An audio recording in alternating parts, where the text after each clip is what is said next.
जी त नाज़रीन अव्हांखे ख़बर है तो अॼुकल्ह सिंध की सूरत हाल अगर ख़ास तौर ॻाल्हि कजे कराची में तो जेके गैर कानूनी तौर तरसियल अफ़गानी आहिनि उन्हनि जे ख़िलाफ़ पुलिस जो क्रैकडाउन जारी है।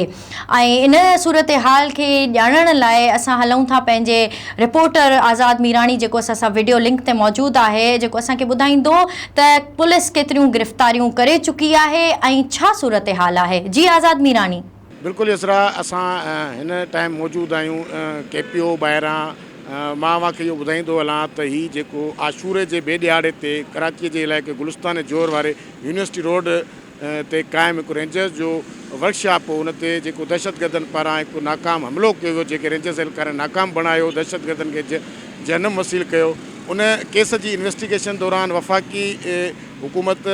जा जेके एहलकार आहिनि ऐं सिंध पुलिस जा जेके नौजवान आहिनि या रेंजर्स जा एहलकार आहिनि, इन्वेस्टिगेशन दौरान इहो मालूम थियो त हीउ जेको हमिलो हो इन में परॾेही जेके सरगर्मियूं आहिनि उन्हनि जो हथ आहिनि उहे मुलविज़ आहिनि। उन बाद मोहसिन नक़वी ऐं घरू वज़ीर ज़ियाउल हसन लंजार IG सिंध ऐं ॿियो जेको सिंध हुकूमत जी इंतिज़ामिया आहे उन्हनि जो हिकु गॾियल तौरु इजलास थियो। उन इजलास में इहो तइ कयो वियो त जेके कराची में गैरक़ानूनी तौर ते परॾेही रिहाइश पज़ीर आहिनि उन्हनि ख़िलाफ़ सख़्तु क्रैकडाउन कयो। उन क्रैकडाउन जे नतीजे मां तव्हां ॿुधाईंदो हलां त पुलिस ज़रियनि मूजिबि इहो मालूम थियो आहे त मुख़्तलिफ़ थाणनि जी जेका पुलिस आहे उन्हनि कार्रवाई कंदे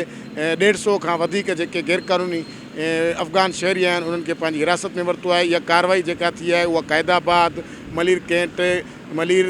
गड्ढा पुलिस सिटी स्टेशन, उन सां गॾोगॾु साइड सुपर हाईवे थानो सुराब ॻोठ वारे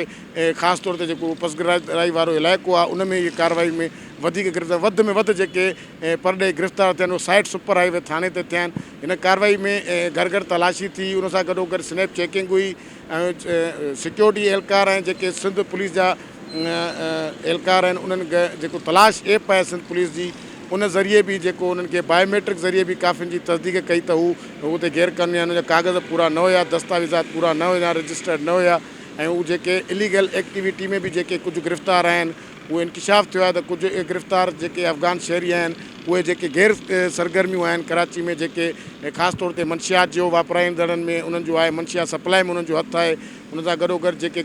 ॿिया ॾोह आहिनि फुर जा अगवा जा उन्हनि में मुलविज़ आहिनि। पुलिस ज़रिए जो इहो चवणु आहे त जेके गिरफ़्तार कया विया आहिनि जिन ते को केस न आहे, जेके कंहिं केस में घुर्बल न आहिनि उन्हनि खे त होल्डिंग सेंटर मुंतक़िल कयो आहे, छो जो उन्हनि जो कागज़ी हिकिड़ो SOP तयारु थियल आहे जेका वफ़ाक़ी हुकूमत पारां त उन्हनि खे टोटल कठे कयो वेंदो। 10 जुलाई ताईं हीअ जेका ऑपरेशन आहे उहा जारी आहे, 10 जुलाई ताईं उहा डेडलाइन बि आहे ऐं जेकॾहिं न आहे त जेके पुलिस कार्रवाई जा जेके कानून लागू कंदड़ इदारा आहिनि उन्हनि जी कार्रवाई में जेके गिरफ़्तार थींदा उन्हनि खे गिरफ़्तार करे उन होल्डिंग सेंटर मां कठे करे बाद में इन्हनि खे पंहिंजे जेको अफ़गानिस्तान आहे उॾे नेकाली ॾिनी वेंदी। मां तव्हांखे इहो ॿुधाईंदो हलां त जेके उन सां गॾोगॾु पुलिस जो चवणु आहे जेके जिन ते केस आहिनि जेकॾहिं को केस में मुख़्तलिफ़ घुर्बल आहे, जेकॾहिं उस इन्वेस्टिगेशन दौरान मालूम थिए थो उन ते केस आहे त उन ते एज़ पर पॉलिसी जेको केस आहे गवर्नमेंट जो उन केस खे उते डील कंदो, उनखे जेल कोर्ट में पेश कयो थो वञे। कोर्ट में पेश करण बाद उन जेको कानूनी लाइ अमल जुड़िजे थो उन ते उहो अमल कयो पियो वञे। मां तव्हांखे हिन सां गॾोगॾु इहो ॿुधाईंदा हीअ जेका ऑपरेशन आहे हिन ऑपरेशन खे वफ़ाक़ी हुकूमत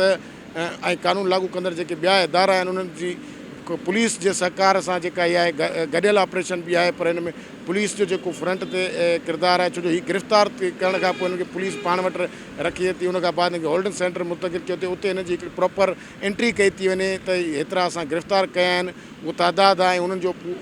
हिकिड़ा टेम्पररी दस्तावेज़ ठाहिया था वञनि त जीअं उन्हनि खे बार्डर ज़रिए उन्हनि जे तुर्खम बार्डर ज़रिए उन्हनि खे पंहिंजे वापसि वतन ॾांहुं नेकाले ॾिनी वञे।